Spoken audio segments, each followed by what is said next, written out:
अस्सलाम वालेकुम। माशाल्लाह बहुत अच्छे बच्चे हैं, बहुत ही ज़्यादा इंटेलिजेंट, बहुत ज़हीन, कोऑपरेटिव टीचर्स के साथ और बड़े वेल मैनर्ड हैं। हाँ, इनको जो बात सिखाई जाए वो बड़े अच्छे तरीके से करते हैं। मैं इनको 3 साल हो गए ट्यूशन पढ़ा रही हूँ और इनके स्कूल में हायर सेकेंडरी हिमायत इस्लाम स्कूल में भी पढ़ा रही हूँ। ये तो बहुत अच्छे बच्चे हैं और ये बिल्कुल लविंग है, प्यार करने वाले हैं, बड़े कोऑपरेटिव बच्चे हैं और ये अपने टीचर का, अपने बड़ों का कहना मानते हैं। ये अपने फ्रेंड्स के साथ शेयरिंग करते हैं, अपने टीचर का और अपने मदर्स का कहना मानते हैं, ओबे करते हैं, उनको रिस्पेक्ट, एल्डर्स बड़ों की इज्जत करते हैं और बहुत ज़्यादा क्वालिटीज़ हैं इनमें जो आम बच्चों में बल्कि नहीं है। उनसे ज़्यादा ये बच्चे एक्टिव हैं, हर चीज़ को जल्दी से पिक करते हैं और यहाँ का इन्वायरमेंट तो बहुत ही अच्छा, हर चीज़ इनको मिलती है और बड़ी अच्छी तरह मैं जब आती हूँ तो बड़ा पुरस्कून माहौल पढ़ाती हूँ। मतलब एसी लगा होता है, क्लासरूम का माहौल बहुत अच्छा होता है और बच्चे बड़े शौक़ और लगन से काम करते हैं।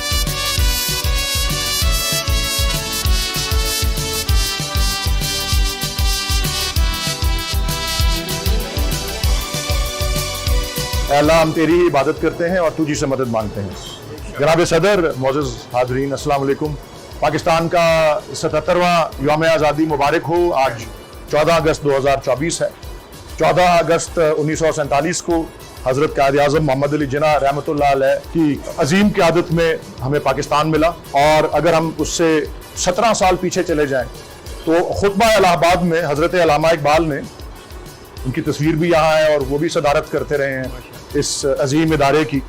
बल्कि अगर मैं उनकी पर्सनल हिस्ट्री से एक वर्क निकालूं तो शायद उनकी उम्र 20 साल या 19 साल होगी और उनकी ज़बाने में लिखा जाता है कि एक खूबसूरत सा गोरे रंग का सफ़ेद शलवार कमीज़ में मलबूस नौजवान खड़ा हुआ और वो अंजुमन हिमायत इस्लाम का इजलास था जिस पे फंड रेजिंग हो रही थी या चंदा इकट्ठा हो रहा था और 19 या 20 साल उम्र थी, गवर्नमेंट कॉलेज में ज़ेर तालीम थे।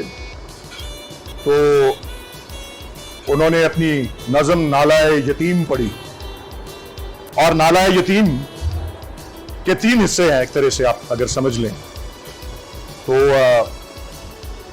कहते हैं कि उस पहले हिस्से में जब उन्होंने यतीमों के हाल को बयान किया तो वो पंडाल भरा हुआ था, एक एक आंख कहते हैं नम थी। और जब उस नज़म के अंदर वो उन यतीमों को हुजूर रिसालत मआब सल्लल्लाहु अलैहि वसल्लम की खिदमत में पेश करते हैं तो वो नज़म पढ़ रहे थे और कहते हैं लोगों की चीखें निकल गईं। और जब उन्होंने फिर उस नज़म के आखिरी हिस्से में उनके लिए मदद का इल्तमास किया तो कहते हैं, अभी बात हो रही थी ना, लोग माल कमा रहे हैं और खर्च रहे हैं, हर एक जेब जो थी उस महफिल में, अंजुमन हिमायत इस्लाम की महफिल में, वो खाली हो गई। और वो नौजवान जो कि उस वक्त एक वैसे 14-15 साल की उम्र से वो इस्लाह लेते थे दाग देहलवी से खत किताबत के जरिए, तो 2 साल बाद उनको दाग देहलवी ने कह दिया आपको मजीद इस्लाह की जरूरत नहीं। तो वो 19-20 साल की उम्र में जब उन्होंने नज़म पढ़ी तो वो हिंदुस्तान, पूरे हिंदुस्तान के अंदर वो जो है उनका नाम जो है वो बन गया। तो वो अंजुमन हिमायत इस्लाम के तवस्सुत से ही था। और अंजुमन हिमायत इस्लाम ऐसे इदारों में से है जिसको हमेशा मुखय्यर लोग जो हैं वो उसको नवाजते हैं अपने अतियात से। और हमें इस बारे में सोचना चाहिए अपने यौम आज़ादी पर कि हमारे मुल्क के शहरी जो हैं वो टैक्स कम देते हैं और अतियात ज़्यादा देते हैं, यानी कि रियासत के अंदर हमारे शहरियों का कितना एतमाद है। और उसके बरक्स जो ऐसे इदारे हैं जो आवाम की फलाह के लिए काम करते हैं, रियासत के बरक्स उनके अंदर ज़्यादा एतमाद है। हमें अपनी रियासत के अंदर एतमाद पैदा करने की जो है लोगों को ज़रूरत है और उसी के लिए पाकिस्तान की तारीख जो है, और पाकिस्तान, मैं आपको बता रहा था कि 17 साल पहले इलाहाबाद के खुतबे में अल्लामा इकबाल ने कहा था कि उस वक्त के हिंदुस्तान के मुसलमानों का सबसे बड़ा क्राइसिस या बहरान जो है वो ये है कि क़यादत का बहरान है, कोई क़यादत नहीं है। और उन्होंने बताया कि क्या दरकार है इस क़यादत को, कि क्या क्वालिटीज़ चाहिए ऐसे शख्स को जो मुसलमानों को लीड कर सके। तो उन्होंने कहा कि ऐसा शख्स जो कि अपने अकीदे की रूह और उसकी तकदीर के ऊपर पूरा अबूर रखता हो, द स्पिरिट एंड डेस्टिनी, खुतबा अंग्रेजी में था, the spirit and destiny of his faith, और साथ साथ गुजरते हुए वक्त की नब्ज के ऊपर उसका हाथ हो, और फिर अलामा कहते हैं कि such leaders are not made to order. आजकल कहते हैं ना अमेजोन पे जाएं ऑर्डर कर दें, या ऑनलाइन आप फूड पैंडा से फूड मंगवा लें, तो ऐसे लीडर ऑर्डर दे के नहीं आ जाते, they are a gift from God. तो अल्लाह ताला की तरफ से जो तोहफा मिला हमें हजरत कायद आज़म मोहम्मद अली जिन्ना के रूप में, 1936 के अंदर अल्लामा इकबाल से किसी ने पूछा कि आपने उनको अपना लीडर क्यों मान लिया है, तो अल्लामा का जवाब था because he is incorruptible and unpurchasable, कि ना तो वो बेईमान है और ना उसको खरीदा जा सकता है। तो ऐसी लीडरशिप थी जिसने हमको वो ज़ौक़े यकीन दिया जिससे कट जाती हैं जंजीरें, अल्लामा इकबाल का जो शेर है मशहूर। और हमें पाकिस्तान मिला 1936 में, कायद आज़म ही लीड कर रहे थे अपनी पार्टी को, और 175 नशिस्तें थी।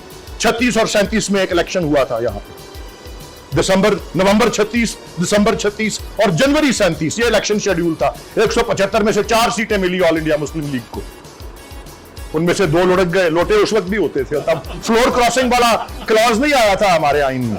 तो 2 सीटें रह गई 175 में से, कायद आज़म कायम रहे। और 1940 के जो करारदाद लाहौर जब मंजूर हुई, जो करारदाद पाकिस्तान कहलाई, उन्होंने यही कहा अपनी कौम को मुनज़्ज़म हो जाओ। मुनज़्ज़म किस तरह हो? सियासी तौर पर। और माशाअल्लाह जब 1946 के इलेक्शन का रिजल्ट आया तो एक लैंडस्लाइड थी, वो 2 सीटों से कहां पहुंच गए थे, और फिर पाकिस्तान का कयाम मुमकिन हुआ, जो कि एक मुकम्मल तौर पर जमहूरी और आईनी जदोजहद का नतीजा था। पाकिस्तान की बुनियाद, पाकिस्तान का कयाम एक जमहूरी और आईनी जदोजहद के नतीजे में आया। पाकिस्तान की बका भी एक जमहूरी और आईनी उसूलों की पासदारी में जो है उसका राज पाया जाता है। इसीलिए मैं अलामा के शेर से आपसे इजाजत लूंगा, एक बार फिर आपको यौम आज़ादी की मुबारक देते हुए कि सुल्तानी जमहूर का आता है जमाना, जो नक्शे को हम तुमको नजर आए मिटा दो। पाकिस्तान पाइंदाबाद।